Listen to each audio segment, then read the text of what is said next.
존 칼빈 기독교 강요 함께 나가겠습니다. 29번째 주제부터 나가겠습니다. 믿음에 관해서 저희들이 계속 지금 배워나가고 있습니다. 29번째 주제는 믿음을 뒷받침하는 하나님의 약속이라고 되어 있습니다. 믿음은 하나님의 약속으로 출발하여 하나님의 약속에 근거하며 하나님의 약속으로 끝난다. 자, 이 말은 우리가 하나님을 향한 그 믿음이라는 것이 성경 말씀, 이 하나님의 약속이 성경 말씀이잖아요. 이 성경 말씀으로 출발해서 성경 말씀에 근거하고 성경 말씀으로 끝난다는 것입니다. 그래서 우리가 참된 믿음이다 하면은 성경 말씀에서 시작된다라고 하는 것입니다. 사람들이 여러 가지 믿음을 가질 수가 있는데 그 믿음이 만약에 하나님의 말씀에 근거하지 않고 그냥 자기가 생각하는 어떠한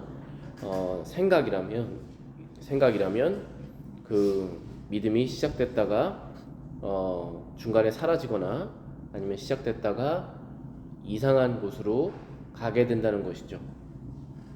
그래서 칼빈은 우리가 갖고 있는 이 하나님에 대한 믿음이라는 것은 하나님의 약속으로 출발해서 약속에 근거하고 약속으로 끝난다. 그것은 하나님의 성경에 기반한 것이다 라고 하고 있습니다. 사도는 복음을 믿음의 말씀이다 라고 증거한다. 로마서 10장 8절부터 9절입니다. 그러면 무엇을 말하느냐? 말씀이 내게 가까워 내 입에 있으며 내 마음에 있다 하였으니 곧 우리가 전파하는 믿음의 말씀이라. 내가 만일 내 입으로 예수를 주로 시인하며 또 하나님께서 그를 죽은 자 가운데서 살리신 것을 내 마음에 믿으면 구원을 받으리라. 그러면 무엇을 말하느냐? 말씀이 내게 가까워 내 입에 있으며 내 마음에 있다 하였으니 곧 우리가 전파하는 믿음의 말씀이다 라고 하였습니다. 이 말씀이라는 것이 믿음의 말씀이다 라는 것입니다. 이 말씀은 믿음과 연관되어 있다는 것이죠. 믿음은 말씀과 연관되어 있다는 것입니다. 만일 내 입으로 예수를 주로 시인하며 또 하나님께서 그를 죽은 자 가운데 살리신 것을 내 마음에 믿으면 구원을 받으리라. 믿음은 우리의 구원과 연관이 되어 있습니다. 그런데 우리에게 구원을 주는 그 믿음이라는 것은 결국은 무엇입니까? 예수를 너의 입으로 주로 시인하며 그가 죽은 자 가운데서 부활하셨다는 것을 마음으로 믿으면 구원을 얻는다라고 했습니다. 즉 구원을 얻게 하시는 것은 우리의 믿음인데 그 믿음은 어떤 것에 대한 믿음이냐 하면 예수님께서 우리의 주인이시고 그분께서 부활하셨다라고 하는 것에 대한 믿음입니다. 그러면 한 사람이 어떻게 그 사실을 알 수 있게 된다는 것이냐라는 것이죠. 한 사람이 어떻게 예수님이 나의 주인이셨구나, 어떻게 그분께서 부활하셨구나라는 사실을 알 수 있겠느냐라는 것입니다. 그것은 결국은 하나님의 말씀을 들어서 알 수 있게 된다는 것이죠. 그래서 이 믿음이라는 것은 결국은 말씀으로부터 출발한다. 말씀에 근거한다. 그리고 하나님의 말씀으로 끝이 난다라는 것입니다. 복음은 화목하게 하는 사역이다 라고 했습니다. 화목하게 하는 사역이므로 하나님께서 우리를 사랑하신다는 완전한 확증은 복음 외에 알 수 있는 방법이 없으며 믿음은 그 복음의 지식을 따른다. 자, 복음이라는 것이 화목하게 하는 사역이다 라고 하는 뜻은 하나님과 사람 사이에 화목이 없는데 이 복음을 통해서 사람이 하나님과 화목하게 되는 일을 복음이 한다는 것이죠. 그래서 화목하게 하는 사역이다 라고 부르는 것입니다. 하나님께서 우리를 사랑하신다고 하는 그 사실은 복음 위에는 알 수 없다라는 뜻은, 복음이라는 것은 결국 예수 그리스도의 복음이고 예수 그리스도의 복음이라는 것은 그분께서 우리의 죄값을 치르시고 죽으셨다라고 하는 그 사실이 바로 복음을 말하고 있는 것이죠. 그래서 복음 이외에는 하나님께서 우리를 사랑하신다는 사실을 우리가 알 수 있는 방법이 없다라는 것입니다. 그래서 우리가 하나님과 화목하게 되고 그분께 구원을 받았다, 심판이 아니라 구원을 얻었다라고 하는 사실은 복음을 통해서 알 수 있는 것인데 그 복음이라는 것은 결국은 하나님의 약속, 성경에 약속된 것이다 라는 것입니다. 따라서 우리는 하나님께서 악을 심판하시어 보복하시는 자이심을 인정해야 하는 동시에 다른 한편으로는 하나님의 인자하심을 올바로 주시해야 한다. 왜냐하면 성경은 신자들이 하나님을 인자하시며 자비로우시며 노하기를 더디하시며 인자가 풍부하시며 만유에 친절하시며 그 지으신 모든 것에 긍휼을 베푸시는 분으로 여기도록 묘사하기 때문이다. 우리가 하나님을 향한 믿음, 우리가 구원을 얻게 되는 그 믿음이라는 것은 결국은 하나님께서 우리를 사랑하신다라는 사실을 깨닫는 것이거든요. 하나님께서 심판하시고 보복하시는 분이심과 동시에 인자를 베푸시고 노여움을 더디하시며 우리에게 긍휼을 베푸시는 분이라는 사실을 동시에 알아야 된다라는 것이죠. 그런데 하나님께서 악을 심판하시고 보복하시는 그 분임과 동시에 인자하시고 사랑하시고 용서하시는 분이신데 내가 그것을 그 사이에 어디에 껴있느냐라는 것을 알게 되는 것이 바로 믿음이라는 것입니다. 내가 심판을 받게 되는 사람인가 아니면 내가 하나님께 은혜를 얻어 사랑을 입은 사람인가 라는 것은 결국은 그 사람이 복음을 통해서 자신의 위치를 확인할 수 있다는 것입니다. 그래서 이 믿음이라는 것은 결국은 다시 돌아가서 하나님의 약속의 말씀에 근거한다. 그 약속은 예수 그리스도를 너가 주로 시인하며 죽은 자 가운데서 살리신 하나님을 네가 마음에 믿으면 구원을 얻으리라고 하는 그러한 약속, 이 약속에 우리의 믿음이 근거하게 되고 그 믿음을 통해서 우리는 구원을 얻게 되고 구원을 얻게 된 사람이 이제는 하나님의 심판이 아니라 하나님의 끊임없는 인내와 긍휼과 사랑과 자비를 얻게 된다라는 것입니다. 믿음이 은혜에 대한 약속만을 토대로 삼는 이유는 우리의 의도는 다음 두 가지 점을 강조하려고 한다. 첫째, 사람은 하나님께서 값없이 주신 약속을 붙잡기까지는 확고한 믿음 위에 설 수 없다. 자, 지금 칼빈이 이 30번째 주제에서 말하고 싶은 내용은 하나님께서 심판하시고 보복하시는 분, 하나님께서 창조의 능력을 갖고 계시는 분이라는 사실을 아는 것도 중요하지만 하나님께서 은혜를 주시는 분이시다 라고 하는 그 사실을 알아야 되는데 우리의 믿음이 은혜에 대한 약속을 토대로 삼아야 되는 이유가 있다라는 것입니다. 그것의 그 이유를 설명하는 것인데 두 가지를 지금 얘기하고 있어요. 첫 번째는 사람은 하나님께서 값없이 주신 약속을 붙잡기 전까지는 확고한 믿음 위에 설 수 없다. 하나님께서 값없이 주신 은혜, 저와 여러분들이 지금 구원을 얻게 된 것은 우리가 하나님께 어떤 것을 드려서 얻게 된 것이 아니라 값 없이 받은 은혜입니다. 그런데 그 값을 예수님께서 치르셨죠. 그래서 그 값의 값어치를 따지면 온 우주보다도 큰 값어치이죠. 왜냐하면 그리스도의 가치가 그렇게 존귀하시기 때문에 그렇습니다. 그런데 우리의 입장에서 봤을 때 우리는 하나도 드린 것이 없습니다. 그래서 값없이 주신 약속이다라고 말씀하신 거예요. 하나님의 입장에서는 모든 것을 다 치르신 것이지만 우리 입장에서는 하나도 낸 것이 없는 것입니다. 이 사실, 지금 제가 방금 말씀드린 그리스도의 가치와 내가 하나도 드리지 않았다라는 이 두 가지 사실을 우리가 마음으로 믿기 전까지는 확실한 믿음 위에 설 수 없다라는 것입니다. 둘째, 믿음이 우리를 그리스도에 연결하지 않으면 믿음은 결코 우리와 하나님을 화해시키지 못한다. 두 번째 내용도 결국 제가 첫 번째 말씀드린 것과 같은 선상에 있는 것이죠. 즉, 나는 하나님을 믿습니다 라고 하는 그 믿음이라고 하는 그 믿음이 우리를 그리스도에게 연결하고 연합하지 않으면 그 믿음은 결코 우리와 하나님을 화해시키지 못한다. 즉 우리가 하나님께 구원받은 자녀로서 관계를 올바르게 형성하지 못한다는 것입니다. 뭐가 없으면 그렇다는 것이죠. 우리의 믿음이 그리스도와 연합되어 있지 않는다면. 우리는 하나님의 자녀들을 악한 자들과 구별시키고 신자들을 불신자와 구별시켜주는 믿음을 추구한다. 어떤 사람이 하나님께서 내리시는 명령은 정당하고 그의 경고는 참된 것이라고 믿는다고 해서 그를 신자라고 부를 수 있는가? 그럴 수 없다. 그러므로 믿음이 하나님의 자비를 근거로 하지 않는다면 견고한 조건을 가질 수 없다.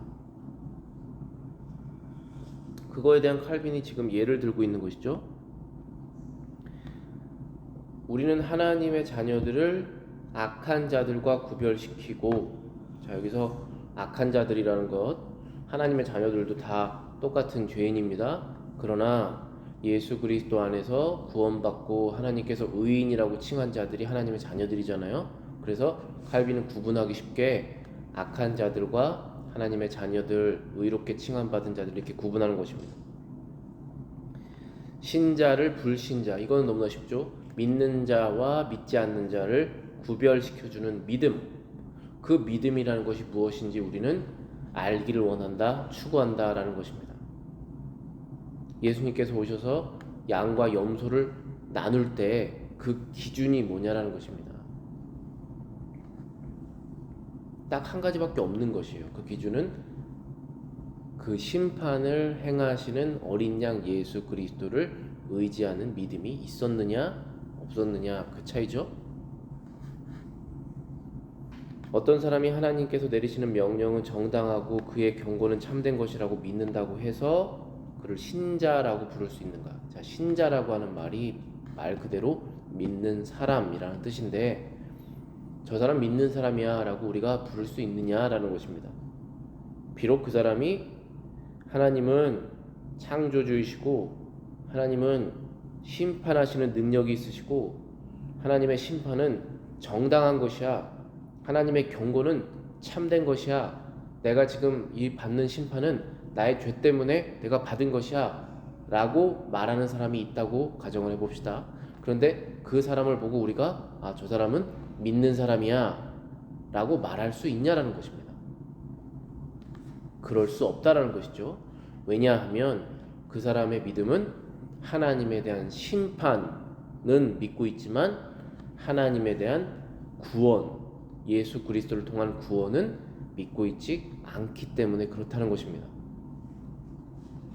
그러므로 믿음이 하나님의 자비를 근거하지 않는다면 견고한 조건을 가질 수 없다. 하나님의 자비, 예수 그리스도 안에 있는 값없이 주시는 그 은혜의 자비를 우리가 믿음의 근거로 삼고 있지 않는다면 이 믿음은 올바른 믿음이 아닙니다. 그래서 이 믿음은 나를 올바르지 않은 방향으로 이끌어 가게 될 거예요. 그것이 자기의 의를 추구하는 것이든 뭐든지 간에 결국은 이상한 방향으로 우리를 끌고 간다는 것입니다.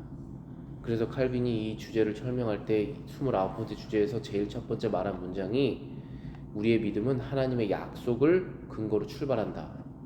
그리고 그 약속에 근거하고 그리고 그 약속으로 끝이 난다. 결국은 성경으로 시작해서 성경으로 유지되고 성경으로 끝이 난다라고 설명하고 있는 것입니다.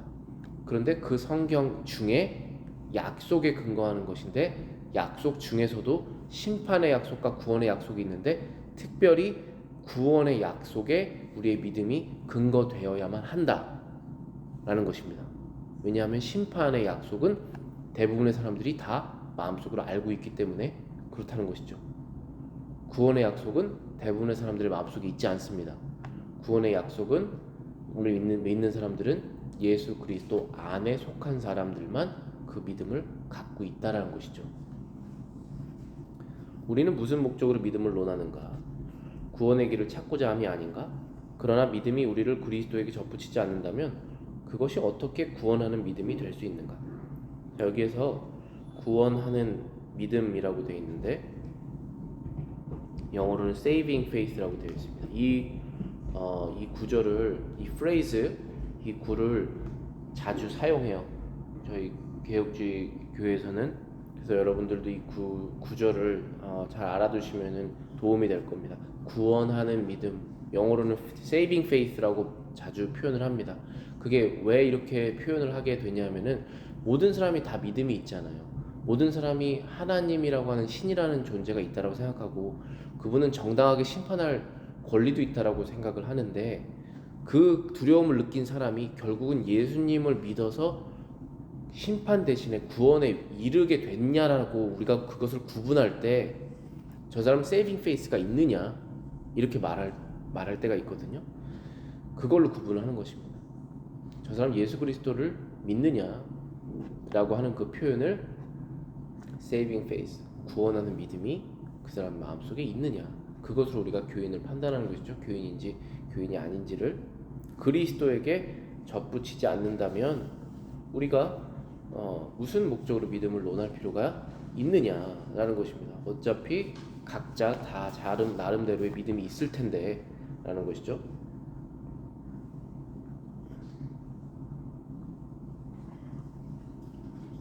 다음 주제 보겠습니다. 31번. 믿음에 대하여 말씀이 가지는 중요한 의의. 나무가 열매를 맺기 위해서 살아있는 뿌리가 필요한 것 같이 우리가 믿음을 얻기 위해서는 말씀이 필요하다. 시편 119편 41절입니다. 여호와여 주의 말씀대로 주의 인자하심과 주의 구원을 내게 임하소서. 우리가 믿음을 얻기 위해서는 말씀이 필요합니다. 왜냐하면 그 말씀이 없다면 그 믿음은 어떤 곳에도 근거할 수 없기 때문에 그렇습니다. 그냥 내 마음속에 있는 내가 상상 속의 어떠한 신념밖에 안 되는 것이죠. 그래서 우리가 올바른 영적인 열매를 맺기 위해서는 그리스도께 접붙임을 받아야 되는데 그리스도 그 분 자체가 성육신하신 말씀이시잖아요. 하나님의 말씀이 육신을 입어 사람으로 오신 것이잖아요. 우리 안에 계신다고 말씀하셨지 않습니까? 그래서 그리스도, 이 성경이 다 전부 다 그리스도의 말씀인데 그리스도의 말씀에 우리가 연합되어야지만이 거기서부터 영적인 영양소를 얻어서 영적인 열매들을 맺게 된다는 것입니다. 여기 시편 119편 41편을 칼빈이 인용한 이유는 이 부분 때문이에요. 여호와여 주의 말씀대로 주의 인자하심과 주의 구원을 내게 임하게 하소서. 우리말로 하면 그 부분이 잘 드러나 있지 않은데 영어로 한번 읽어볼게요. Let your steadfast love come to me. 뜻은 steadfast, 변함없다라고 하는 것이거든요. 이게 당신의 변함없는 사랑을 나에게 오게 하여 주시옵소서. O Lord, 여호와시여, your salvation according to your promise. Your salvation, 당신의 구원도 나에게 오게 하여 주시옵소서를 간단하게 표현한 거예요. 뒤에 생략한 것이죠. 당신의 구원도 나에게 오게 하시옵소서. 지금 두 가지를 오게 해달라고 이 시편 기자가 하나님께 간구하시는 것인데, 첫 번째는 당신의 인자하심이 나에게 오게 하여 주시옵소서. 두 번째는 당신의 구원하심이 나에게 오게 하여 주시옵소서. 그래서 우리말로 보면은 주의 인자하심과 주의 구원을 내게 임하소서 이렇게 말한 거예요. 그런데 여기에서 포인트는 두 번째, your salvation according to your promise. 그러니까 당신의 구원. 근데 무슨 구원을 말하는 것이에요, 이게? 그리고 언제 그런 구원을 약속하셨어요? 그거를 시편 기자가 다시 생각한다는 거예요. 당신이 약속하신 그 구원 나에게 주시옵소서라고 말합니다. 그러니까 한 번도 하나님께서 구원을 약속하신 적이 없다면 우리가 하나님께 구원을 간구할 자격이 없죠. 근데 하나님께서 성경에 약속하셨습니다. 이렇게 구원하겠다. 내가 너를 버리지 않겠다. 너의 죄를 용서하겠다. 너의 죄를 잊겠다. 라고 약속하신 그 약속에 따라서 그 구원 저에게 지금 주시옵소서라고 말하는 것입니다. 그래서 하나님의 약속에 근거한 우리의 구원의 믿음이라는 것이죠. 여기서 우리는 믿음과 말씀의 관계를 더 나아가서 그 결과인 구원을 주목하지 않을 수 없다. 우리가 하나님의 크신 능력과 행하신 일들에 대해 어떠한 생각을 하든 말씀이 없으면 믿음은 곧 사라진다. 따라서 하나님께서 그 은혜의 증거 말씀으로 우리의 믿음을 조명해 주지 않는다면 어떠한 믿음이 있을 수 없다고 우리는 단정하는데 충분한 이유가 있다. 자, 무슨 뜻이냐면 하나님께서 크신 능력을 행하시는 분이라는 걸 우리가 마음속에 알고 있다고 하더라도 하나님의 약속에 근거한 믿음이 없으면 곧 사라진다는 것입니다. 따라서 하나님께서 그 은혜의 증거, 즉 은혜를 주시겠다고 하는 그 약속, 성경 말씀, 그 약속의 말씀으로 우리의 믿음을 계속 밝혀주시지 않는다면 어떠한 믿음도 우리가 있을 수 없다라는 것입니다. 그러니까 우리가 일상 속에서 일어나는 일들을 통해서 하나님은 이런 분이시구나, 하나님은 저런 분이시구나, 그런 것을 알 수가 있고 그것을 이용해서 하나님께서 우리의 믿음을 이끌어 가시기도 합니다. 그런데 그것을 해석을 할 때 하나님의 약속의 말씀에 근거해서 해석을 하지 않고 자꾸 그 말씀의 조명을 받아서 그것을 해석하지 않는다면 믿음이 단단하게 설 수가 없다라는 것입니다. 그분의 능력은 알겠는데 그분이 나를 사랑하는 근거를 모르는 것이죠. 그리스도 안에서 내가 완전하게 의롭게 됐다라고 하는 그 성경의 약속을 우리가 자꾸 잊는다면, 그래서 다른 방식으로 하나님께 사랑을 얻으려고 우리가 하게 된다는 것입니다.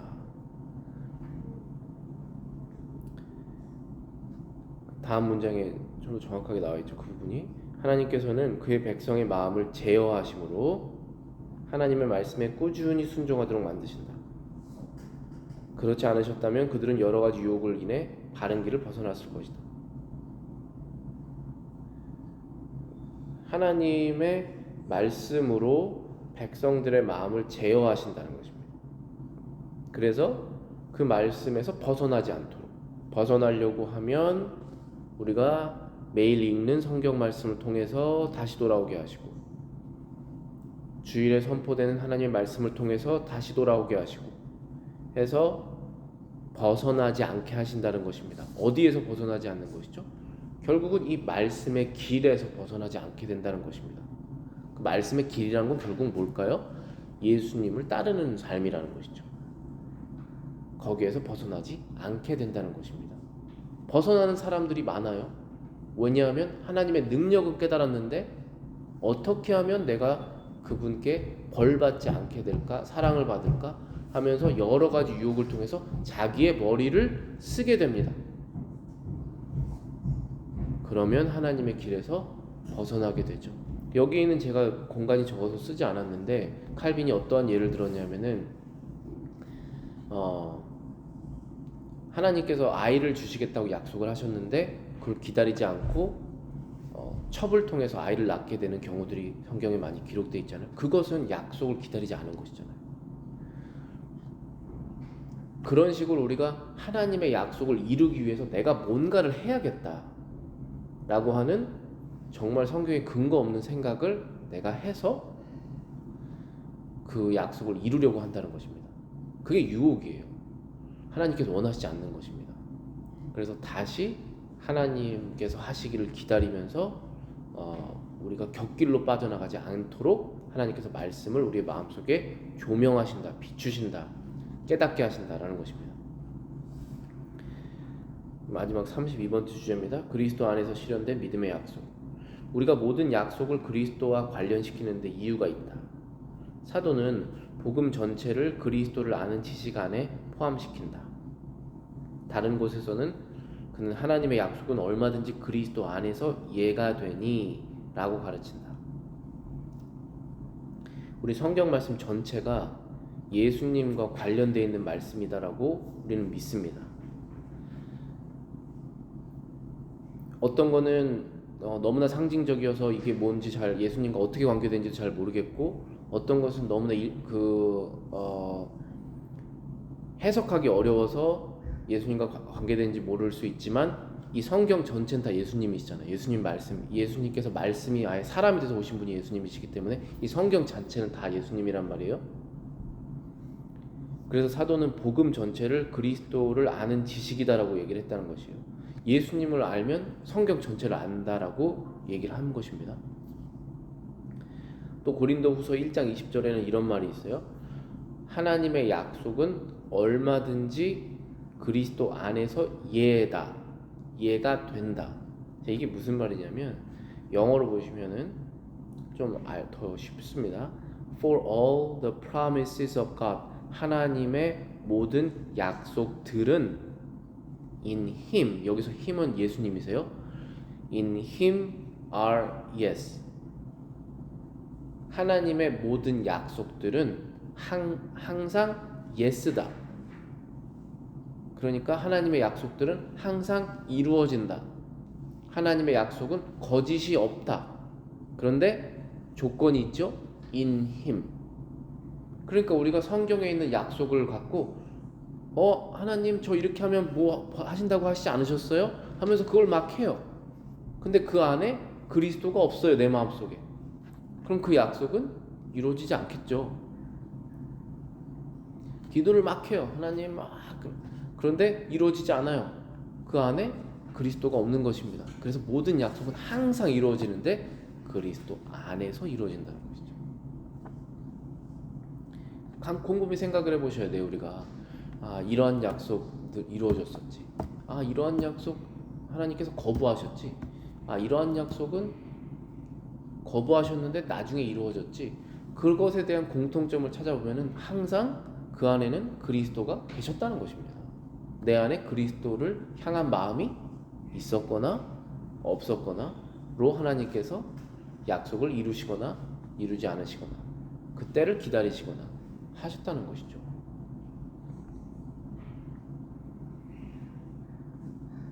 우리의 구원도 마찬가지죠.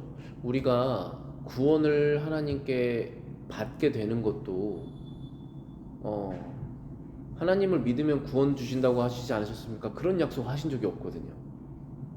너희가 예수 그리스도를 너의 마음속으로 믿고 그가 죽은 자 가운데 살아나신 것을 믿으면 구원을 얻으리라고 말씀하셨지. 하나님 믿습니다. 저 하나님 교회 나갑니다. 하나님 저 계신 거 믿어요. 그렇게 한다고 구원 주신다고 약속하신 적이 없으세요. 하나님의 약속은 항상 예인데 그리스도 안에서 예라고 말씀하신 것이죠. 악한 자들은 하나님의 풍성한 은혜를 크게 경험하고 또 거듭받으면서 도리어 더 큰 심판을 자초하게 된다. 그들은 이러한 은혜가 주님의 손으로부터 온다고 생각하지도 않고 인정하지도 않는다. 설사 인정하더라도 하나님의 인자하심을 마음속으로 깊이 생각하지 않는다. 따라서 하나님의 약속은 우리 마음에 신앙을 일으킬 때에만 그 효과를 나타내는 것이다. 그러나 우리의 불신이나 배신 때문에 하나님의 약속의 힘과 특성이 소멸되는 일은 절대로 없다. 믿지 않는 사람들이 여러 가지 하나님의 은혜를 받으면서도 여러 가지 좋은 일들이 감사한 일들이 일어났는데도 그것의 근거가 하나님으로부터 나온 것이라는 것을 인정하지 않는다는 것이죠. 그런데 하나님은 여전히 은혜로우셔서 여러 가지 은혜를 베푸십니다. 그렇게 은혜를 받으면서 은혜 주신 분에게 고마워하지 않는 일은 심판을 자초하는 일이다 라고 말하고 있는 것입니다.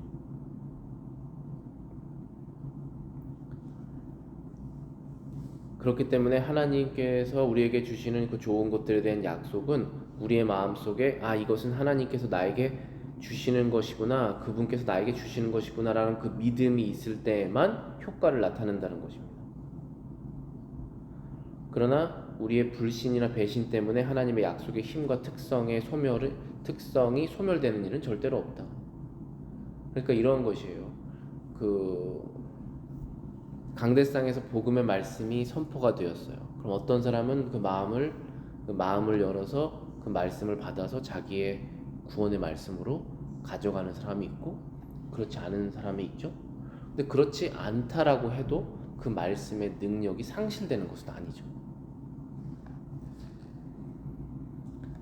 하나님께서 우리에게 은혜를 베푸셨는데 내가 그날 마음이 딱딱해졌거나 아니면 세상 유혹에 훨씬 더 마음이 커져서 그것을 하나님의 은혜를 그대로 받지 못했어요. 불안하거나 내 머리를 쓰거나 뭔가 불만이 있거나 그런 것으로 그 시간을 날려버렸습니다. 은혜도 제대로 못 받았어요. 그렇다고 해서 하나님께서 주시는 그 은혜의 능력과 힘이 소멸되는 것은 아닙니다. 단지 나만 받지 못한 것이죠. 태양이 강하게 비추고 있어도 깊은 굴 속으로 들어가면 자기만 태양의 빛을 받지 못한 것이잖아요. 밖으로 나가서 태양빛을 맞아야지 그 은혜를 얻을 수 있는 거 아니겠습니까? 하나님의 은혜는 그 복음의 능력은 늘 여전히 존재한다는 것이죠. 하지만 믿음으로 그것을 반응을 해야지 그 능력을 내가 얻는다는 것입니다. 그런데 그 믿음으로 반응한다는 것은 결국 예수님 안에서 내가 모든 것을 받는 그 마음의 상태를 말하는 것이죠.